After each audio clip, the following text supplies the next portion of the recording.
Lucas capítulo 10, versículo 25 está escrito assim: eis que certo homem, doutor da lei, se levantou com o objetivo de colocar Jesus à prova. Ele perguntou: mestre, que farei para herdar a vida eterna? Então Jesus lhe perguntou: o que está escrito na lei? Como você a entende? E isto ele respondeu: ame o Senhor teu Deus de todo o teu coração, de toda a tua alma, com todas as suas forças e com todo o seu entendimento. E ame ao seu próximo como a ti mesmo. Então Jesus lhe disse: você respondeu corretamente. Faz isto e... Está fraco. Faz isso e... Mas ele, querendo justificar-se a si mesmo, perguntou a Jesus: quem é meu próximo? Jesus prosseguiu dizendo: um homem descia de Jerusalém para Jericó e caiu na mão dos seus ladrões, na mão de ladrões e salteadores. E esses, depois de lhe roubar a roupa, lhe causou muitos ferimentos. Retiraram-se e deixou quase morto. Diga assim: quase morto não é morto. Toque na pessoa e diga assim: aprenda nessa noite que quase morto não é morto. Guarde bem isso que você vai entender depois. E por casualidade um sacerdote estava descendo por aquele mesmo caminho, e vendo aquele homem, passou de largo. De igual modo um levita descia pelo mesmo caminho, e vendo, passou de largo.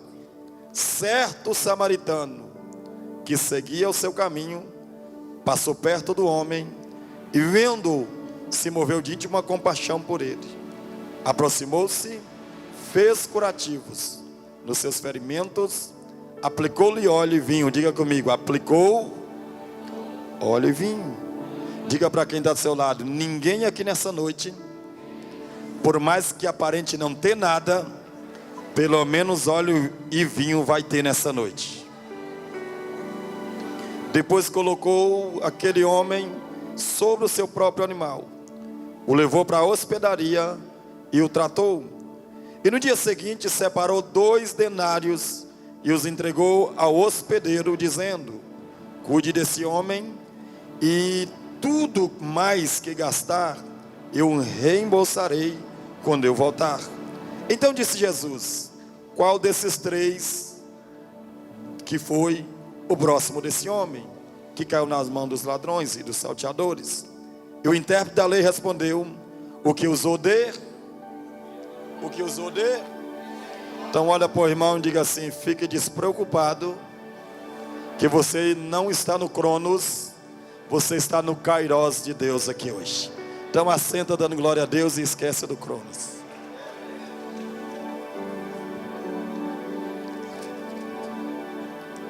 Queridos, Jesus estava ensinando a multidão. Havia muitas pessoas que estavam próximo de Jesus. E Jesus havia, no capítulo 10, separado alguns discípulos, cerca de 70 discípulos, e havia ordenado que eles andassem de 2 em 2 e fossem por diversas cidades, entrassem em diversas casas e passassem diversas aldeias. Jesus estava instruindo seus discípulos quando eles regressaram, cada um querendo contar acerca das coisas que tinham acontecido. Cada um queria expressar a forma que foi recebido, e cada um queria contar acerca dos milagres que aconteceu. Eles estavam tão alegres que Jesus chegou até a usar a expressão: alegrai-vos antes, não por essas coisas, mas pelo vosso nome está escrito no livro dos céus. Jesus levanta as mãos e dá graças ao Pai, dizendo: graças, Pai, porque o Senhor ocultou essas coisas aos sábios e as revelou aos seus pequenos, aos seus discípulos.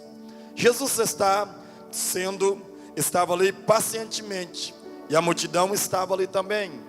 De repente apareceu um doutor da lei, um homem que tinha o conhecimento, que sabia tudo. Acerca da letra, ele tinha todo o entendimento, toda a interpretação, sabia tudo. E vendo que Jesus está cercado por uma multidão, que Jesus está ali, ele se aproxima de Jesus. E ao se aproximar de Jesus, ele faz a seguinte pergunta. Nessa pergunta que ele vai fazer, ele vai dizer, e vai fazer a pergunta que eu poderia dizer para você, que é a pergunta de $1 milhão. Por que passou a pergunta de $1 milhão, €1 milhão? Porque essa é a pergunta que está na alma de qualquer ser humano. Independente do seu credo religioso, independente do seu segmento, independente se ele acredita na existência de Deus ou não, lá no recôndito da sua alma, no mais profundo da sua consciência ou do seu subconsciente, essa pergunta sempre está dentro de nós. Por que essa pergunta está dentro de nós? Porque por mais que você é um espírito que habita num corpo que vai se desfazer, você não é um corpo num espírito, você é um espírito dentro de um corpo.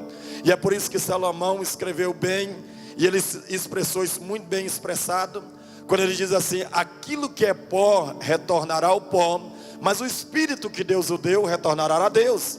Porque nós somos um espírito no corpo, ou seja, essa matéria, Paulo diz, se ela viesse a desfazer, nós temos um corpo novo, ou seja, um corpo incorruptível que ele vai nos dar naquele dia, ou seja, no arrebatamento ou na ressurreição dos mortos, independente, nós teremos um novo corpo, nós teremos esse corpo que é imortal, revestirá da imortalidade, o que é corruptível, se revestirá da incorruptibilidade, porque nós somos um espírito dentro de um corpo. Agora presta atenção numa coisa aqui. Então essa pergunta que todo ser humano faz: que eu farei ou que farei para herdar a vida eterna? Esse homem faz uma pergunta que, se fosse qualquer outra pessoa que estava seguindo Jesus, ela tinha sentido. Se alguém se levantasse no meio da multidão e perguntasse assim: bom mestre, o que eu farei para herdar a salvação? O que eu farei para herdar a vida eterna? Seria uma pergunta até habitual, porque o povo estava seguindo porque queria aprender. Mas o problema é de onde a pergunta parte. Quem está fazendo a pergunta? Quem está fazendo a pergunta aqui não é uma pessoa normal, não é uma pessoa qualquer. É alguém que tem conhecimento do caminho. Vou repetir. Quem está fazendo a pergunta aqui é alguém que tem conhecimento do caminho. É alguém que sabe essa resposta de cor e salteado. É alguém que já sabe Deus da sua meninez, Deus da sua juventude, Deus que tomou, que cresceu, tomou a idade adulta, teve maturidade na vida, que amadureceu. Ele já sabe essa pergunta, ele já sabe a resposta. Ele sabe o que tem que fazer para herdar a vida eterna. Só que ele se aproxima de Jesus com a tentativa de provar Jesus, com a tentativa de achar alguma brecha, alguma falha nele. Só que se você observar bem, você vai perceber que esse homem vai fazer uma pergunta, e ao passo que o texto vai dizer que ele está querendo provar Jesus, se você prestar bem atenção, ele vai fazer uma pergunta de alguém que está confuso, de alguém que já se perdeu, de alguém que sabe o caminho, mas já se perdeu nele há muito tempo. Vou repetir: alguém que sabe o caminho, mas se perdeu nele há muito tempo. Por que se perdeu? Porque se ele de fato soubesse o caminho, tivesse a resposta concreta, ou se tivesse convicção da resposta, ele jamais faria essa pergunta. Mas ele vai fazer a pergunta, ele vai se aproximar e dizer: Jesus, o que é que eu farei para herdar a vida eterna? Qual é o caminho que eu devo prosseguir? Que caminho eu devo trilhar? Para onde eu devo ir? O que eu devo fazer? Que atitude eu devo tomar para herdar a vida eterna? Jesus olha para ele e Jesus fala assim: deixa eu te fazer uma pergunta. Você conhece a lei? Você sabe as escrituras? Ele diz assim: e o que está escrito? Ele vai responder e vai dizer: olha, o que está escrito: amarás o Senhor teu Deus com todas as suas forças, com toda a sua alma, com todo o seu entendimento. E depois, amará o seu próximo como a si mesmo. Jesus olha para ele e ele está esperando outra resposta. Porque na verdade, esse homem está tão perdido no caminho, está tão confuso, concernente ao caminho que ele deve prosseguir, que ele se perde no caminho. E na verdade quem se perde no caminho tem um grave problema, tem um grave defeito. Porque toda pessoa que se perde no caminho, ele sempre vai buscar pessoas para concordar que essas atitudes estão certas. Na verdade ele não quer ouvir o que Jesus, a resposta de Jesus para ele. Na verdade a resposta que ele quer é que ele diga, que Jesus diga para ele: você está certo, você se perdeu no caminho, você até conhece a lei, você conhece o caminho, você sabe o que tem que fazer, mas continua da forma que você está correto na posição que você está ocupando hoje. Ele esperava que Jesus concordasse que a sua atitude, a sua confusão hoje que ele está vivendo, ele esperava que Jesus concordasse com ela. Só que quando Jesus olha para ele, Jesus falou assim: quer saber o seguinte? Você conhece a lei? Você sabe que amar a Deus sobre todas as coisas e amar o seu próximo é a base para cumprir todos os 10 mandamentos. Porque quem ama a Deus não rouba, quem ama a Deus não prostitui, não adultera, não levanta falso testemunho. Quem ama a Deus não faz nada disso. E por quê? Porque quem ama a Deus ama o seu próximo, ama a si mesmo. Ou seja, não toma nenhuma atitude contrária ao que está escrito na lei. Então Jesus falou assim: faz isto e viverás. Sabe o que Jesus está dizendo? Você já sabe o caminho, você só está confuso. Você só tem que pôr em prática aquilo que você conhece, e você vai viver por isso. Pratica o que você acabou de me citar aqui agora, e você vai descobrir que você continua no caminho. Você só está perdido nele, mas você continua no caminho. Você só tem que praticar agora. Faz isso e viverás. Porque cumprir a lei do Senhor era cumprimento de vida. É por isso que em Deuteronômio capítulo 30 diz que quem por ela viver, ou seja, quem por ela praticar, por ela viverá. Ou seja, quem pratica o mandamento, quem pratica os estatutos, por eles vive. Por que vive? Porque mandamentos são princípios de Deus. E princípios, além de gerar honra, nutre vida, traz vida e nutre vida em nós, para que nós possamos ser melhor e desfrutar de toda a benevolência de Deus e da vida de Deus através dos seus princípios. Quando Jesus dá essa resposta, ele está tão perdido que ele fala assim: eu não concordei ainda. Ele fala assim: eu sei o que é amar a Deus sobre todas as coisas, com todas as minhas forças, com todo o meu entendimento.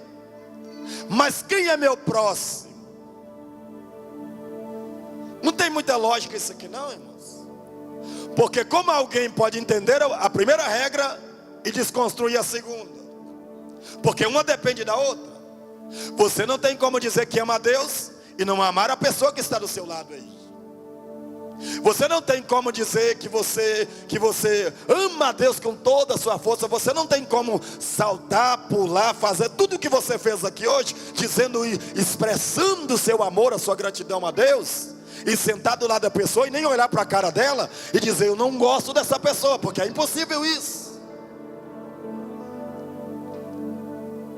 É impossível você dizer que ama a Deus, mas odeia o seu irmão. Porque João foi bem claro: como que você que não ama o seu irmão vai dizer que ama a Deus? Não tem como. Não tem como você dizer que ama a Deus que você nunca viu e não consegue amar a pessoa que está do seu lado todos os dias. Não tem como você dizer: eu adoro a Deus pelo que Ele é e por aquilo que Ele faz na minha vida. Não tem como você fazer isso e de repente aborrecer seu irmão. Porque a Bíblia diz, irmãos, e eu vou dizer uma verdade para você: se o Código Penal funcionasse dentro da igreja, todos os dias a gente estava prendendo uma pessoa. Diga por quê, pastor? Está muito fraco, irmão. Eu sou assembleiano, ainda que não pareça, me anima a pregar. Se o povo grita e reage, aí eu fico empolgado. Diga por quê, pastor? Porque a Bíblia diz que quem não ama o seu irmão comete homicídio, irmão. E homicídio não é um crime grave, não? Sim ou não? Se o Código Penal funcionasse dentro da igreja, os presídios já não estavam cabendo. Porque a Bíblia diz que quem não ama, quem aborrece seu irmão, quem não ama seu irmão, cometeu homicídio. Então ele está dizendo assim: eu amo a Deus, mas eu estou cometendo um homicídio aqui, Jesus, porque eu quero saber quem é meu próximo. Eu quero saber quem é. Jesus vai, pega uma outra história, que aparentemente não tem nada a ver com a resposta que ele quer ouvir. Aí Jesus introduz a história desse homem aqui. Aí Jesus começa dizendo: havia um homem que ele saiu lá de Jerusalém e desceu em direção a Jericó. Desceu em direção a? Presta atenção no que o texto está dizendo. Esse homem desceu de Jerusalém para... Olha para quem está do seu lado e diga assim: o problema...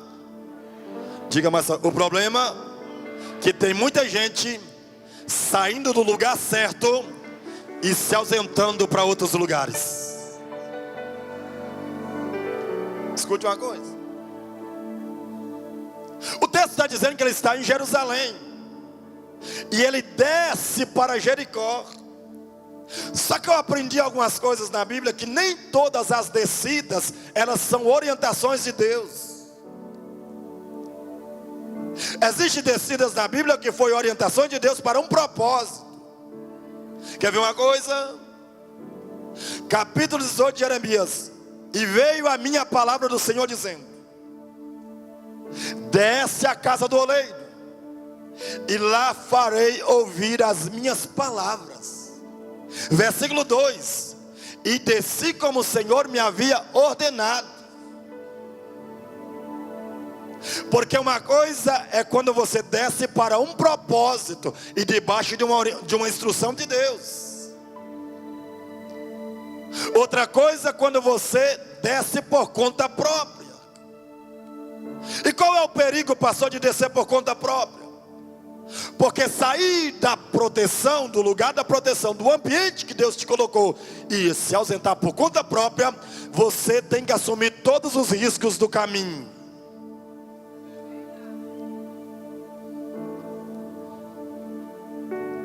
Tudo que pode acontecer contigo pelo caminho, Deus não vai intervir. Por que Deus não vai intervir? Por que Deus não vai te livrar? Porque quem decidiu sair do lugar certo e descer por conta própria, sem uma instrução de Deus, foi eu e você. Então, ou seja, se eu decidir, eu sou obrigado a arcar com as consequências do perigo que pode me suceder no caminho. E pode ser uma verdade. Tem muita gente saindo do lugar certo e descendo, pensando, ouvindo a voz da consciência, pensando que é a voz de Deus. Tem muita gente saindo de Jerusalém e descendo para Jericó por conta própria. Ah, pastor, eu entendi que Deus mandou descer. E eu aprendi uma coisa com Deus durante esses anos. Deus nunca vai te tirar do propósito e te empurrar por conta própria para outro ambiente. Por que, pastor? Jerusalém representa outra coisa. Jerusalém representa a cidade do grande Deus, a cidade do rei, o lugar da proteção, a habitação de Deus. Ou seja, Deus nunca vai te tirar da presença dele e te empurrar por caminhos que são duvidosos.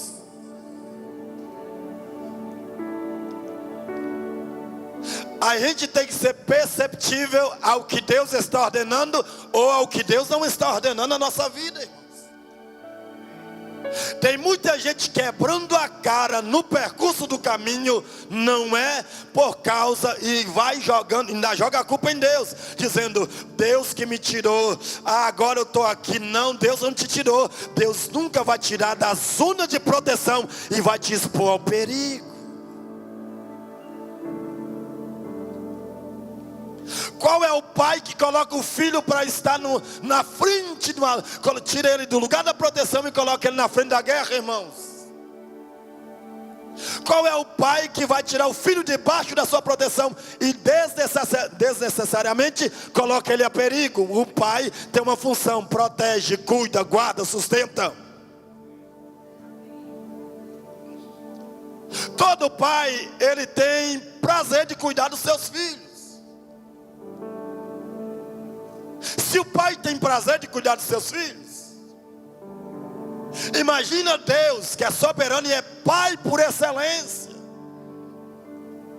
Porque guarda uma coisa na sua cabeça: antes de Deus se revelar a você como Senhor, Deus se revelou como Pai primeiro. Não, alguém no meio entendeu. Olha aí, observa uma coisa.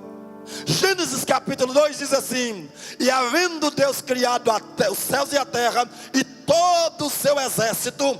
Aí a Bíblia diz que Deus começou a fazer com que as coisas acontecessem na terra. Começou a fazer com que a terra ficasse pronta, preparada para receber o homem. Mas o texto diz assim: e a terra estava pronta, estava tudo ok. Mas dizia assim: e não havia homem para lavrar ou cultivar a terra.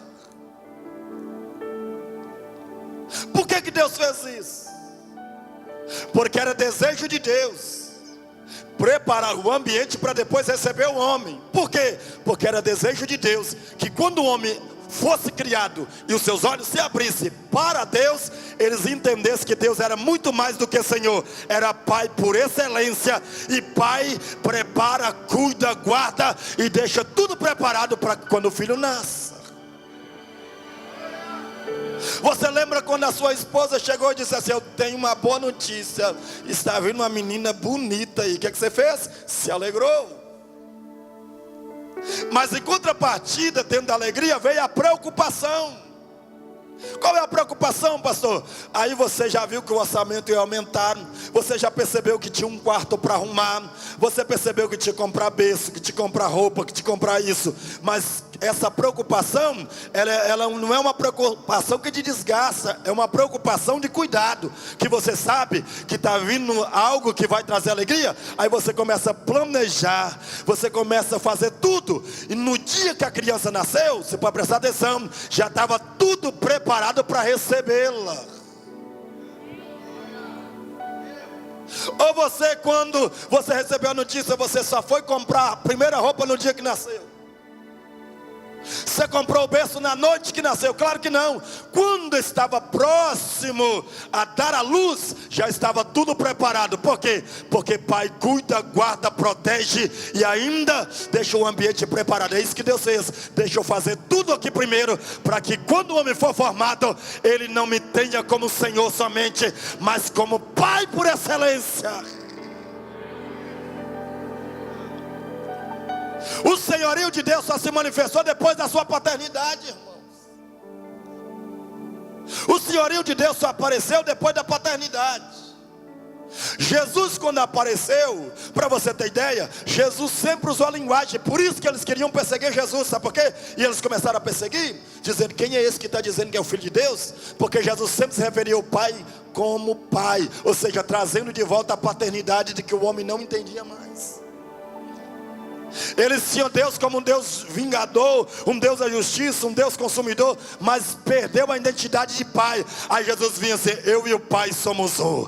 Eu falo em nome do Pai. As palavras que eu falo que as palavras são do meu Pai. Sabe por que Jesus estava embutindo na mente, dizendo assim: vocês têm que ter Deus como Senhor, mas antes de tudo, vocês são filhos e têm que saber que Ele é Pai. E como Pai, Ele é cuidador, guardador. Ah, você não entendeu? Deixa eu profetizar que você vai entender. Deus te trouxe nesta noite para te dizer: a paternidade de Deus vai se revelar sobre a tua vida. O favor e o cuidado de Deus virá sobre a sua vida nesse lugar aqui hoje.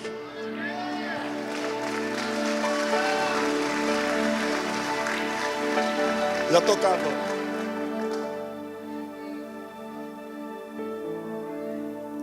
Quando ele desceu por conta própria.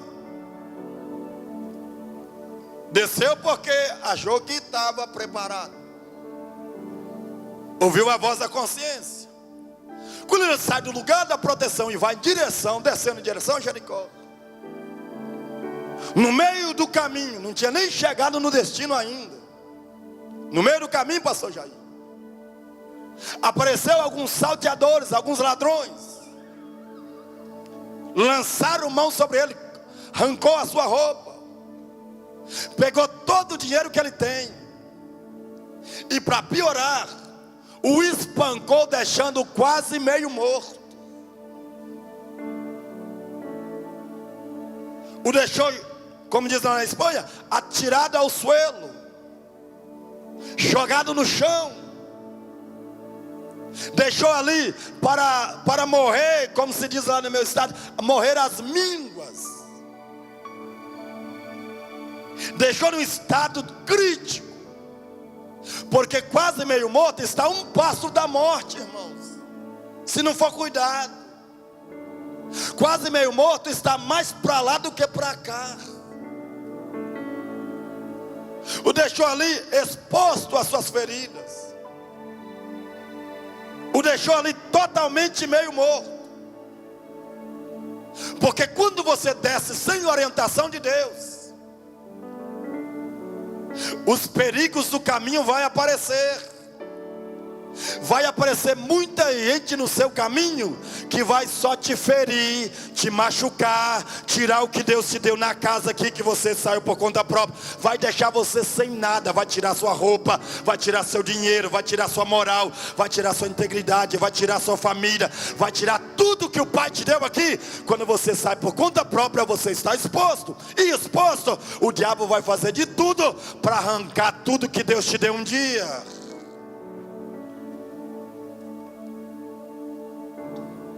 Perde as roupas, perde o dinheiro, perde tudo.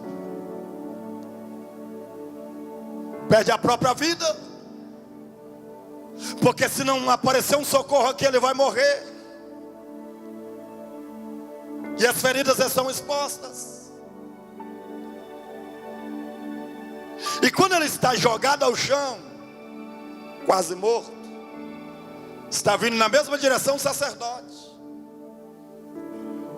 Aí eu fiquei pensando, que se esse homem está fora da direção, mais fora da direção está o sacerdote que está descendo, irmãos. Por quê, pastor? Porque se esse sacerdote que está descendo, se ele tem a visão, você está descendo por uma direção de Deus, ele jamais permitiria que alguém que está ferido no caminho morresse. A primeira coisa que ele ia fazer, usar de compaixão, misericórdia e levantar quem caiu. Só que quando a figura do sacerdote passa, eu penso que esse homem está quase meio morto, mas ele tem consciência do que está acontecendo. Talvez ele não poderia gritar nem expressar, porque aprende uma coisa, tem feridas na nossa vida, irmãos, que ela nos silencia, que nem quem assenta do nosso lado, ou quem dorme do lado da cama, ou quem dorme na mesma cama do que nós, consegue perceber o grito da sua alma. Tem feridas que acontecem no percurso do caminho, que te deixa tão mal, numa situação tão difícil, que a sua voz fica presa. E posso dizer uma verdade, tem gente que veio aqui nessa noite, aqui nesse culto, Deus não é fofoqueiro, não manda recado para ninguém, que se abrisse o seu coração, a sua alma nesse lugar aqui hoje, você gritaria mais do que todos aqui na hora do louvor, na hora da adoração aqui, começar a gritar. Você gritaria somente essa palavra: socorre-me, porque eu estou tão ferido, a minha ferida está tão machucando, está me machucando tanto, que eu quero ser livre dela. Mas eu tenho uma palavra profética para você nesse lugar. Viestes debaixo de muita ferida, debaixo de muita frustração, mas Deus vai te curar nessa noite aqui. Haverá um bom samaritano no percurso do seu caminho.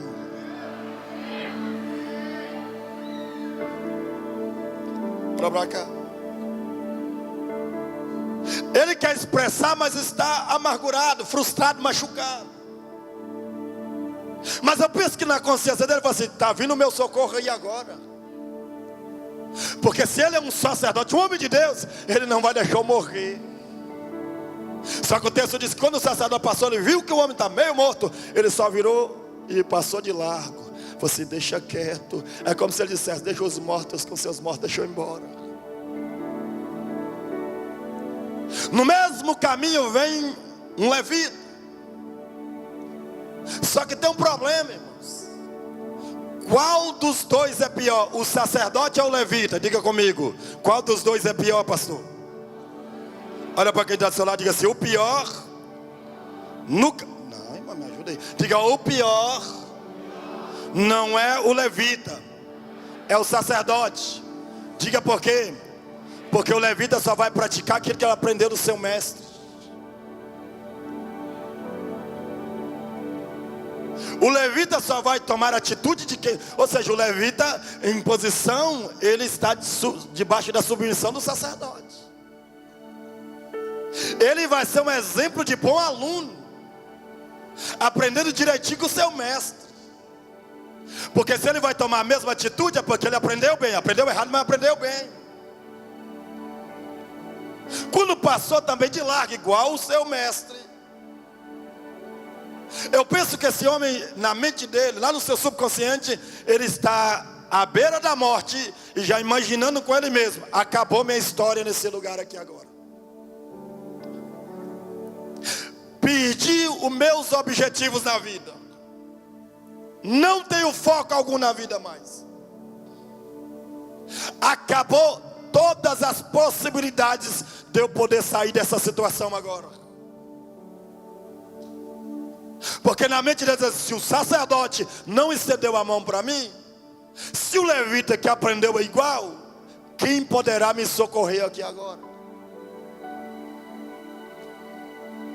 Quem vai estender a mão para mim agora? Esta é a sua história nessa noite, meu filho. Porque tem muita gente aqui que você veio nessa terça-feira. E você não veio aqui porque você falou assim: eu vou porque eu senti vontade. Não, você veio aqui trazido pelo Espírito Santo.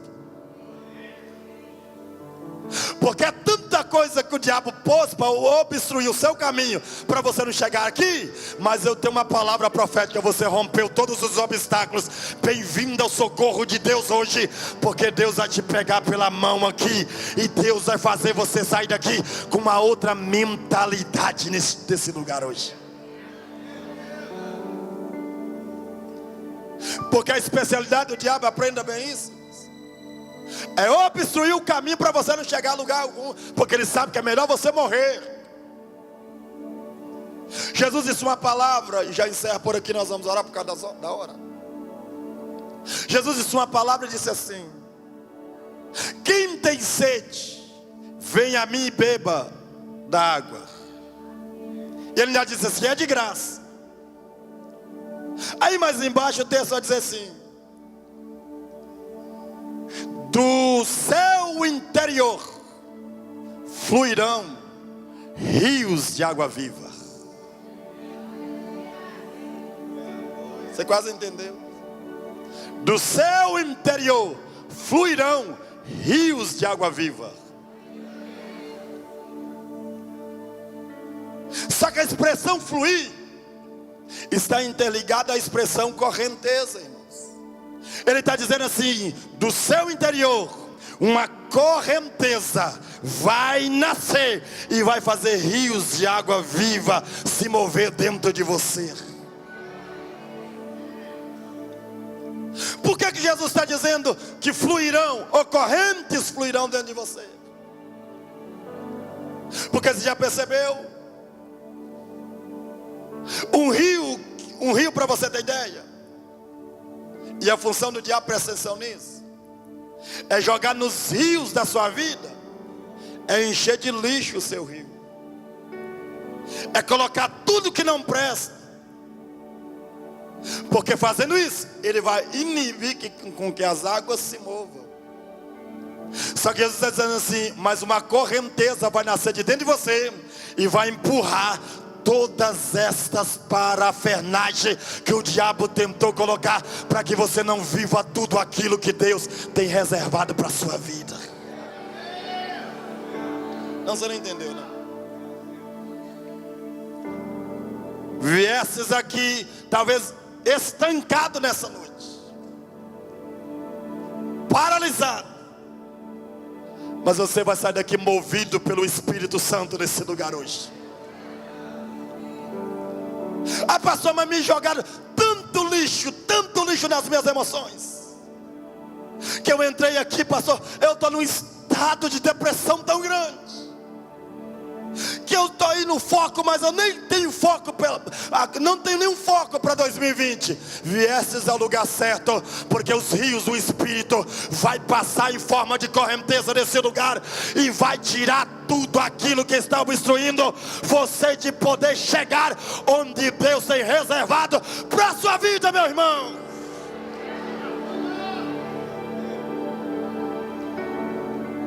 E que é uma boa notícia. Os rios de Deus estão abertos sobre esse altar aqui hoje.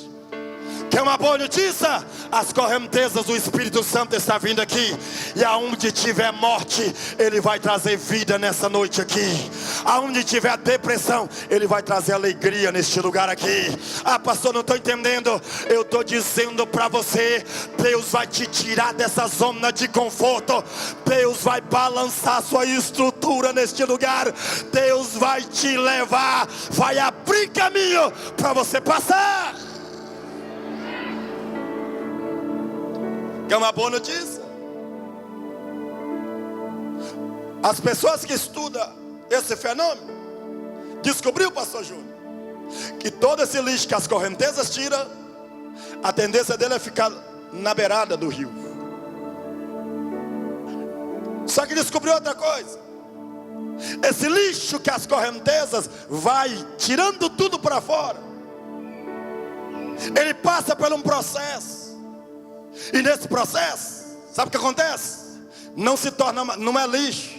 Esse lixo vai passar por um processo e vai se tornar como se fosse adubo. Já percebeu quando você passa no rio, por exemplo? Já percebeu que próximo dele, tudo que se planta dá? Já percebeu que é tudo verdinho? Já percebeu que não tem, pode estar fazendo a seca que for, mas lá, tudo que se joga próximo do rio nasce?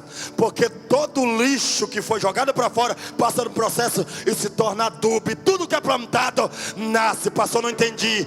Tudo isso que estão jogando nas suas emoções, tudo isso que está jogando na sua vida, tudo isso que está tentando apagar você, para você não fluir no Espírito, Deus vai tirar nessa noite. Tem mais, vai fazer você como árvore frutífera, porque vai nascer sonhos de Deus, projetos de Deus, família de Deus, vai nascer.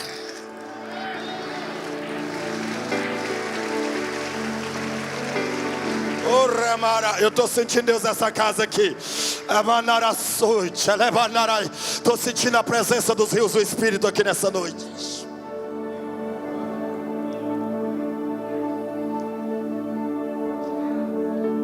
Ah, pastor, mas jogar muito lixo, não tem problema. Deus vai jogar para fora e ainda vai fazer produzir para você viver o melhor de Deus nessa terra.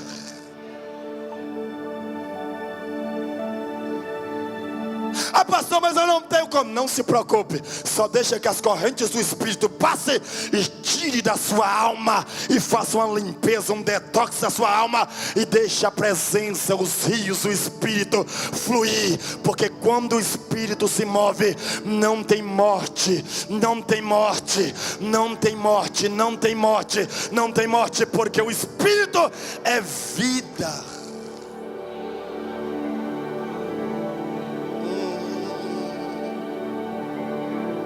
O irmão, eu estou sentindo ele aqui. Já encerro.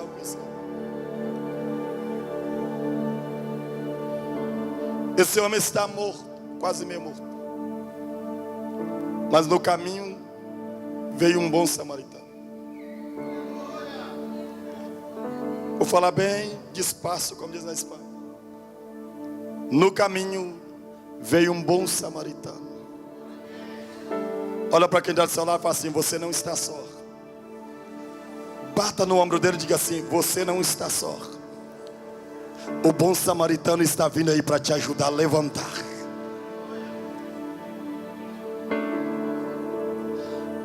Quando o samaritano passa, desses dois aqui, pastor, tem um problema.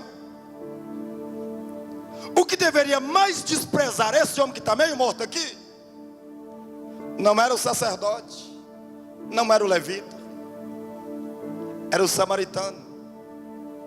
Diga por quê? Diga por quê? Porque o samaritano é o que foi ferido de verdade. Por que foi ferido? Porque a Bíblia diz que existe uma rixa entre judeus e samaritanos. E os judeus, quando se referiam ao samaritano, os colocavam abaixo da condição de um cachorro. Usava essa expressão e dizia que eles eram semelhantes aos cães. E para o judeu chamar o outro nessa expressão de cão, o colocou num estado baixo, baixo, baixo, baixo. Os samaritanos que eram feridos de verdade. Só que nesse caminho, se você entender isso aqui, você não dá glória a Deus, eu vou dar uma microfonada em você, meu irmão. Nesse caminho aqui, o sacerdote que é da mesma tribo desse homem não estendeu a mão. O levita que é seu irmão não estendeu a mão. Mas o samaritano que era o ferido da história, quando olha para o homem meio morto, ele não passa de largo. Ele vai na sua direção, movido por uma compaixão, e diz assim: a dor desse moço aqui é a minha dor. A dor desse moço aqui é a minha dor. Eu estou sentindo tanta compaixão pelo estado que ele está vivendo, que eu abri mão da minha caminhada para me poder levantar quem está morto no caminho.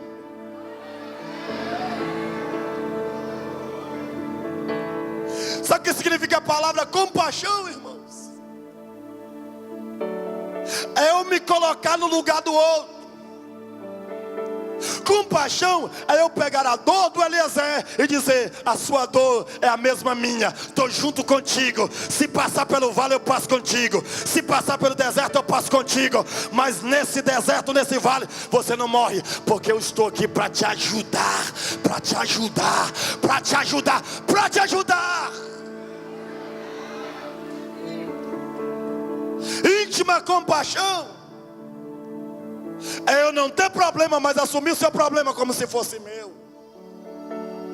Íntima compaixão é me colocar no seu lugar e sentir a dor que o Senhor sente. Esse homem está dizendo assim: eu sei o que é estar ferido no caminho, eu sei o que é ser abandonado, eu sei tudo isso, e por isso eu posso estender a mão para ele e posso ajudar.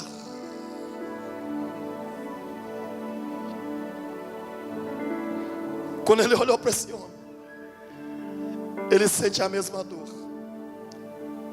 Ele se coloca no estado desse homem. Porque guarda na sua cabeça: ninguém pode dar aquilo que não tem. Ninguém pode oferecer o que nunca recebeu e aquilo que nunca teve. Quer ver uma coisa? Desses três aqui, o que estava mais rebentado, mas provou o contrário, foi o samaritano. Tem uma expressão aí fora que diz que quem com ferro fere é ferido. Tem uma expressão lá fora: bateu, levou. E infelizmente tem essa expressão, não mais de Cristo não, mas aonde eu passo existe essa expressão. Eu sou crente, mas o meu braço não é. Porque provar que você foi transformado é quando alguém lhe dá um tapa na cara e você diz: bateu na esquerda, toma a direita para cumprir a Bíblia agora. Vou contar um milagre, não vou contar o santo. Levei um tapa de um pastor que era meu presidente, porque ele tinha ciúmes. Perdeu e ficou descontrolado, meteu a mão na minha cara, irmãos. E eu só tinha 22 anos de idade, com a força toda. Quando ele bateu na minha cara, abaixei a cabeça, respirei. Os obreiros que estavam perto disseram assim: segura o pastor porque ele vai revidar. Eu falei assim: ninguém toca a mão em mim.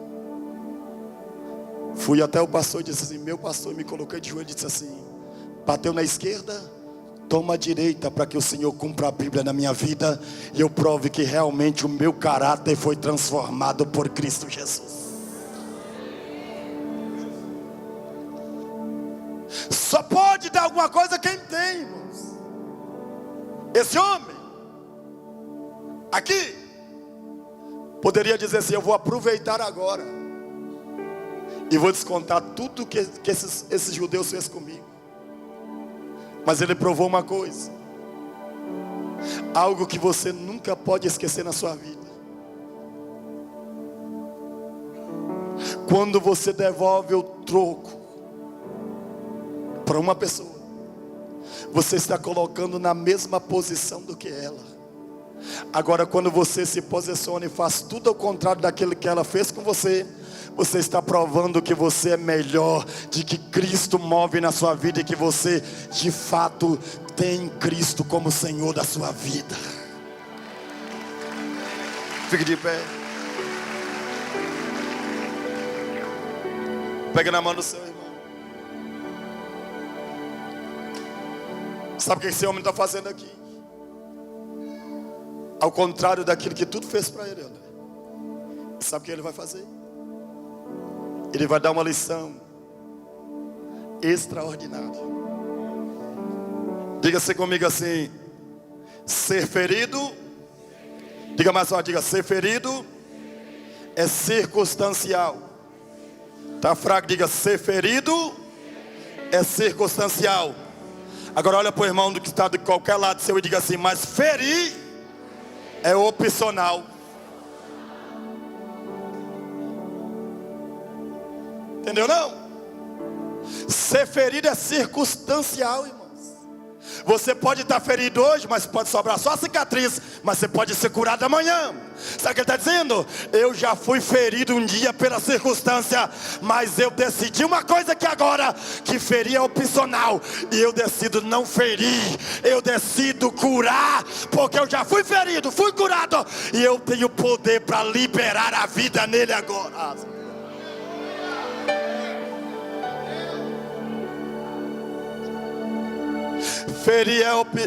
Ser ferido são circunstâncias do caminho.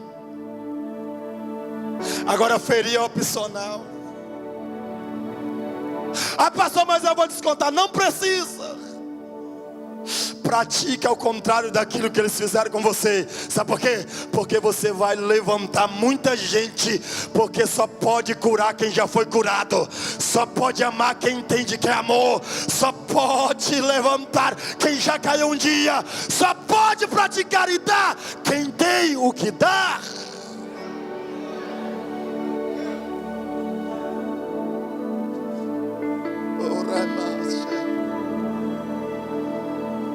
Ele pega esse homem, levanta ele, joga no seu ninho, cura ele. Sabe por que ele leva vinho e azeite aqui no percurso desse caminho aqui? Porque ele sabe o que é ser ferido, irmãos. E ele sabe que no caminho pode acontecer que vai ter muita gente que foi ferido e vai precisar de vinho e azeite. Sabe o que ele está dizendo? O sacerdote passou de mão vazia, o levita passou de mão vazia, mas como eu já fui curado, eu sei o que é ser ferido, mas também sei o que é ser curado. Então nunca vai faltar azeite na minha vida para curar, e nunca vai faltar vinho. Levante as suas mãos, solte a mão, levante aí bem alto.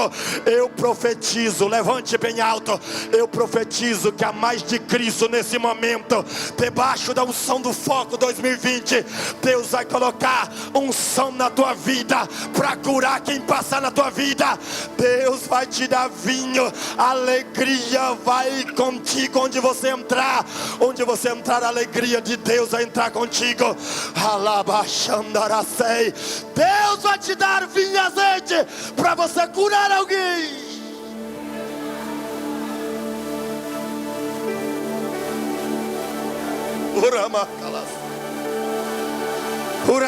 Deus está trazendo vinho e azeite nesse lugar já. Deus está trazendo azeite nesse lugar já. Azeite fala da unção do Espírito, vinho fala da alegria. Deixa eu dizer para você que eu estou triste aqui. Deus está curando. Deus está curando todas as suas feridas essa noite. Pastor, não estou entendendo. Eu estou dizendo que Deus está curando todas as suas feridas essa noite. O vinho vai trazer alegria para o seu coração. A unção vai despedaçar todos os jugos nessa noite. Receba essa palavra. Receba vinho e azeite na tua vida. E agora eu vou te dar 1 minuto para você celebrar Ele. 1 minuto para você adorar a Ele nesse momento. 1 minuto para você celebrar Ele. 1 minuto para você celebrar Ele. 1 minuto para você adorá-lo.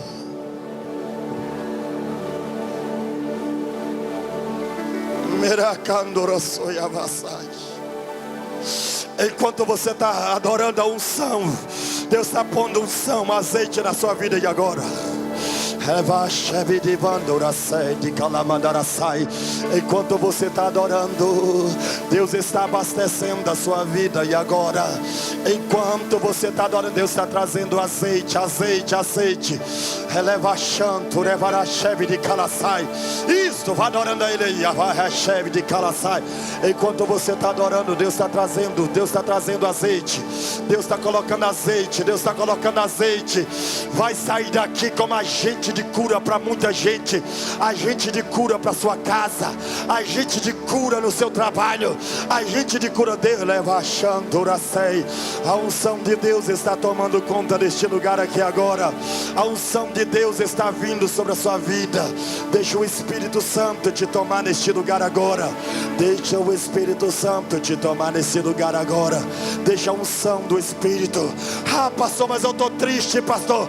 O azeite está sendo derramado, mas Ele está te dando vinho da alegria nessa noite. Ele está dando vinho da alegria nessa noite. Ele está te dando alegria nessa noite. Começa a sorrir no meio da tristeza. Começa a cantar no meio da tristeza. Começa a adorar no meio da tristeza. Meu Deus, eu estou sentindo a presença dEle aqui. Eu estou sentindo a presença dEle.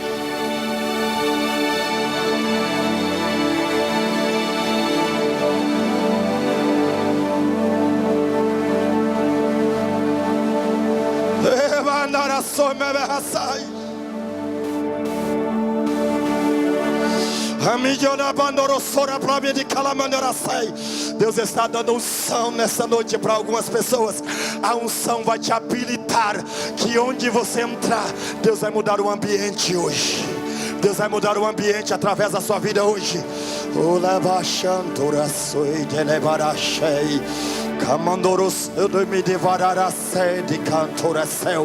A unção de Deus está invadindo este lugar.